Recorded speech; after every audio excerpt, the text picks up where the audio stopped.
नमस्कार दोस्तों, नम्रता संस्कृत क्लासेस में आप सभी का स्वागत है। अगर संस्कृत के बारे में जानना आपको अच्छा लगता है तो आप मेरे चैनल को सब्सक्राइब करें। आज हम संस्कृत के अनुवाद के बारे में जानेंगे कि संस्कृत में अनुवाद किस तरीके से किया जाता है। तो ये जो आज हम केवल वर्तमान काल के बारे में जानेंगे। वर्तमान काल लट लकार के संदर्भ में होता है। जहाँ पे लट लकार होता है वहाँ पे वर्तमान काल होता है। वर्तमान काल के अनुवाद को आज हम सीखेंगे। संस्कृत अनुवाद में एक आवश्यक चीज़ होती है, वो होती है अनुवाद सारणी। अनुवाद सारणी का मतलब ये है कि कुछ शब्द होते हैं जिनका आपको अर्थ पता होना चाहिए और उनका प्रयोग कहाँ कैसे किया जाएगा ये पता होना चाहिए। अब जैसे कि ये हम समझ ही चुके थे कि प्रथम पुरुष क्या होता है, मध्यम पुरुष क्या होता है, उत्तम पुरुष क्या होता है। ठीक है, तो प्रथम पुरुष जो होता है वो उसका जो कर्ता होता है वो होता है सह। तो सह का अर्थ होता है वह, तऊ का अर्थ होता है वे दोनों, ते का अर्थ होता है वे सब। ये प्रथम पुरुष में आ गए। मध्यम पुरुष में आ गया आपका त्वम। त्वम माने तुम, युवाम, युवाम, युवाम माने तुम दोनों, यूयम माने तुम सब। उत्तम पुरुष में आता है अहम। अहम माने मैं, आवाम, आवाम, आवाम माने हम दोनों, और वयम, वयम माने हम सब। तो ये जो है ये एक आपकी अनुवाद सारणी मान लीजिए। तो ये आपको याद होना चाहिए। इसको आप ऐसे याद कर लीजिए, सह तौ, ऐसे याद कर लीजिए, सह तौ ते, त्वम युवाम यूयम, अहम आवाम वयम। इस तरीके से आप इसको याद कर लीजिए। बस आपको इसका अर्थ पता होना चाहिए कि सह माने वह, तऊ माने वे दोनों, ते माने वे सब, तुम माने तुम, युवाम माने तुम दोनों, यूयम माने तुम सब। बहुवचन में आ गई। अहम माने मैं एक वचन, आवाम माने हम दोनों द्विवचन, वयम माने हम सब, ये बहुवचन ही हो गया। अब यहाँ पे समझने की चीज़ एक ये है कि जो उत्तम पुरुष होता है वो जैसे यहाँ पे बोलने वाला जो होता है वो उत्तम पुरुष में आता है। तो मैं बोल रही हूँ तो मैं उत्तम पुरुष में आ गया। हम दोनों बोल रहे हैं तो हम भी उत्तम पुरुष में आ गए। वयम, हम सब बोल रहे हैं तो हम भी उत्तम पुरुष में आ गए। मतलब अहम जो करता, मैं जो करता है, जो कोई भी काम कर रहा है वो उत्तम पुरुष में आ गया। सामने वाला जो व्यक्ति है, सामने तुम हो सकते हो, आप हो सकते हो, ठीक है। तो सामने वाले जितने भी होते हैं वो सब मध्यम पुरुष में आते हैं। अब बोलने वाले और जो सामने वाला जो सुन रहा है, इनके अलावा जो कोई करता होता है, जो कोई करने वाला होता है, वो प्रथम पुरुष में आता है। तो प्रथम पुरुष में वह व्यक्ति आ गया, किसी का नाम भी आ गया। कोई किसी का नाम लेके भी हम कैसे, राम कर रहा है, सीता कर रही है, गीता कर रही है। इस तरीके से आपको इसको समझना है, प्रथम पुरुष, मध्यम पुरुष और उत्तम पुरुष को। अब ये 9 शब्द आपने याद कर लिए, सह तौ ते, त्वम युवाम युयम, अहम आवाम वयम। अब इसको कैसे अप्लाई करना है, जैसे कि पठ धातु हमने इससे पहले वाले चैप्टर में सीखा था। पठ धातु के रूप हमने सीखे थे। तो यहाँ पे पठ धातु के रूप बनते हैं पठति, पठता, पठन्ति, पठसि, पठथः, पठथ, पठामि, पठावः, पठामः। अब इसका हमें अनुवाद करना है, प्रयोग बनाना है। तो अनुवाद को हम कैसे सीखेंगे? अनुवाद को सीखना बहुत सरल है। ये जो हमारी अनुवाद सारणी है, यानी ये जो 9 शब्द लिखे गए हैं, इन 9 शब्दों को आप एक एक करके इन 9 धातु रूपों के साथ यदि जोड़ते जाएंगे तो आपका एक एक सेंटेंस बनता जाएगा। तो आज हम इस वीडियो में संस्कृत में 9 सेंटेंस सीख लेंगे। कैसे सीखेंगे? अब यहाँ पे क्या करना है आपको, सह, ठीक है। तो सह को हमने पठती के साथ जोड़ा। ये प्रथम पुरुष का जो एक वचन है उसको प्रथम पुरुष एक वचन की क्रिया के साथ ही जोड़ना है। आप स को किसी दूसरी क्रिया के साथ नहीं जोड़ सकते। आप सोचे स को पठंती के साथ जोड़ दें, नहीं, गलत हो जाएगा वो। तो सह प्रथम पुरुष का जो एक वचन है उसे प्रथम पुरुष के एक वचन की क्रिया के साथ ही जोड़ेंगे। तो सह को हमने पठती के साथ जोड़ दिया तो ये देखिए क्या हो गया, सह पठती। सह को हमने पठती के साथ जोड़ा तो वाक्य बन गया। देखिए वाक्य निर्माण है, तो वाक्य बन गया आपका सह पठती। इस तरीके से एक प्रयोग बन गया। अब इसका अर्थ क्या होता है? इसका अर्थ निकला वह पढ़ता है। इसका अर्थ क्या निकला? वह पढ़ता है। सह का मतलब वह हो गया और पठती का मतलब पढ़ता है। तो सह पठती, वह पढ़ता है। इस प्रकार से सह की जगह ये क्या है, हमने कोई भी कर्ता हो सकता है। प्रथम पुरुष में कोई भी कर्ता हो सकता है। जैसे कोई बच्चा पढ़ रहा है तो प्रयोग बन जाएगा बालकः पठति। ये प्रयोग बन गया तो इसका क्या है, बच्चा पढ़ रहा है। कोई बच्ची पढ़ रही है, कोई लड़की पढ़ रही है तो हम बोलेंगे बालिका पठति, यानी लड़की पढ़ रही है। तो इस तरीके से हम यहाँ पे जो इस तरीके से सेंटेंस आप बनाते जाइए। सीता पढ़ रही है तो सीता पठति, राम पढ़ रहा है तो रामः पठति, श्याम पढ़ रहा है तो श्यामः पठति। इस तरीके से कई सारे सेंटेंस हम एक के द्वारा कई सारा सीख सकते हैं। अब आगे चलते हैं। अब ये जो द्विवचन का तौ है, ठीक है, सह के बाद तौ, तो द्विवचन का जो तौ है इसको हम द्विवचन की क्रिया के साथ जोड़ेंगे।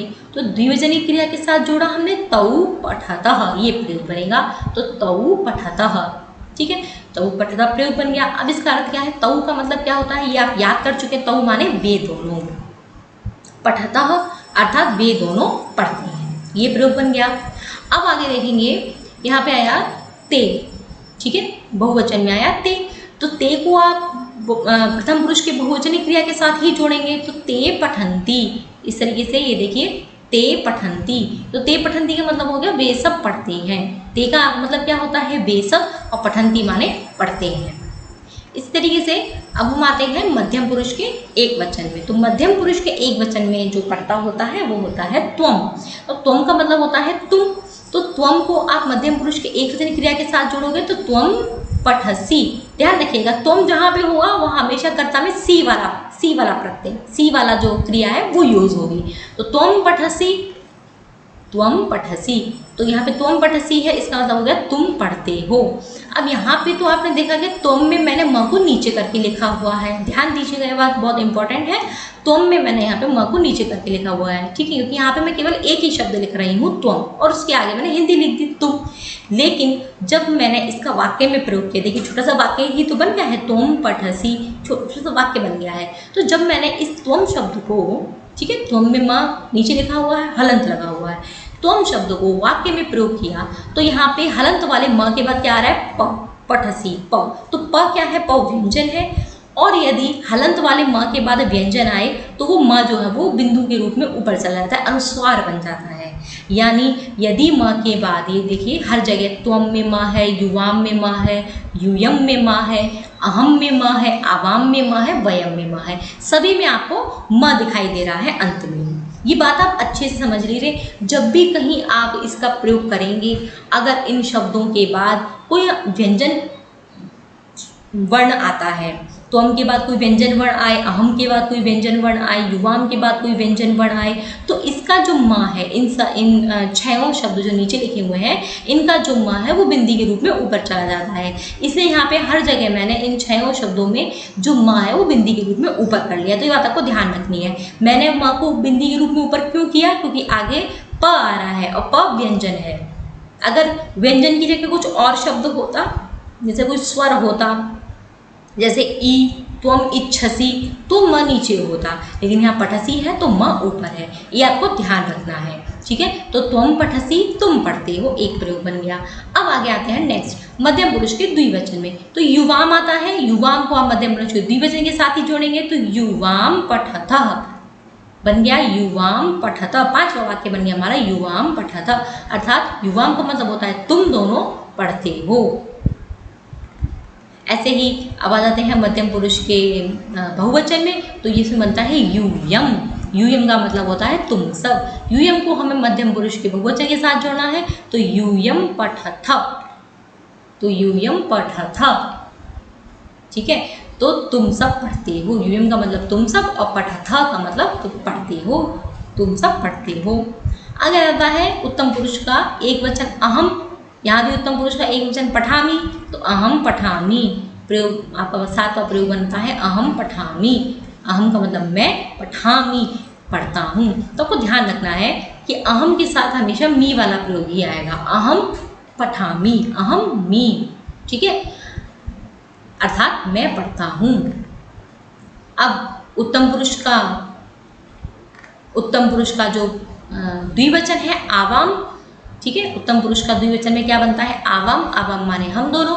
इसको हम उत्तम पुरुष के द्विवचन के साथ पठावह के साथ जोड़ देंगे। तो आवाम पठावह, ये प्रयोग आठवां प्रयोग बन गया, आवाम पठावह, अर्थात हम दोनों पढ़ते हैं। आवाम का हम दोनों पढ़ते हैं, इसमें भी म है तो प आ रहा है तो म बिंदी ऊपर चलेगी, ठीक है।